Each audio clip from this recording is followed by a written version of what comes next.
Now, in a NewsNation exclusive, joining us in his first live interview since the verdict is one of Alex Murdaugh's main attorneys, Jim Griffin. Counselor, thank you very much for taking the opportunity. Hey, Chris, glad to be here.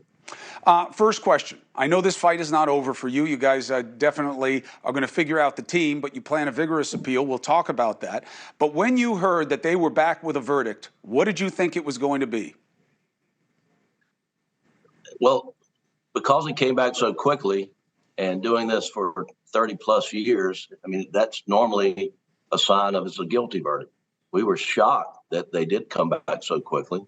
And but having learned that they had a verdict within 3 hours of going out, we were not surprised when it was read out into the courtroom. You know, we had prepared Alec that that's likely what it would be. But, you know, to say we were disappointed is a tremendous understatement. Tell us why. Well, I mean, as you said in your opening, there was so much, it was 6 weeks of evidence, and there was so little evidence on the actual murders. There's no murder weapons. There's no bloody clothes. There's no motive to the murder. And so we thought the jury would have to work through a lot of that. And then the state's timeline or time of death was based upon a reconstruction of a lot of convoluted cell phone data, which was challenged greatly by our experts. There was missing data, and so the time of death was in question. And because of all those issues, we thought the jury would have to work through, you know, a number of matters, and that would take quite some time. And when they came back within less than 3 hours, and I heard the reports that you've just reported on, that one of the jurors says it was 45 minutes, which that's not deliberation. And so, you know, that is concerning, frankly. I want to ask you a couple of tangential questions, maybe you know the answer to. The prosecution made a point yesterday to point out after the trial, none of the Murdaughs thanked the prosecution for getting justice for Maggie and Paul. Is that true? Do you know whether or not any of the members of the family, or is this just too complicated emotionally for them? Chris, I've spent the last 6 weeks with the family. They, coming into this trial, they were pitched, if you will, by the state, the Attorney General's office and SLED on the evidence that they believed proved that Alec murdered Maggie and Paul.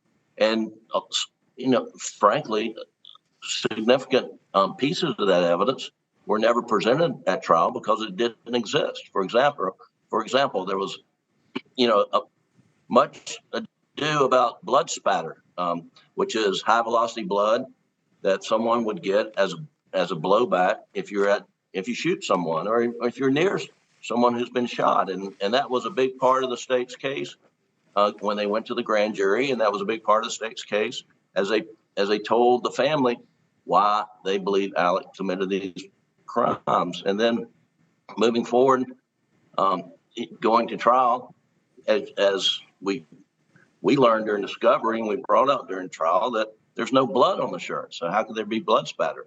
And that was one example of promises made but not kept through evidence. And I can tell you, as the trial wore on after 6 weeks, where the family was waiting for some proof positive that Alec, who they couldn't believe would kill Maggie and Paul, they wanted to see evidence of him doing that.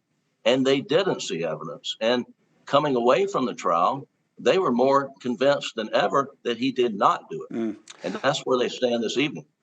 In terms of why the jury reached the verdict it did, do you believe that this was a function of miscalculation or misperception or just a straight up miscarriage of justice? Well, that's a hard question to answer. I believe the end result is a miscarriage of justice. And there's a number of reasons I believe we got to that point.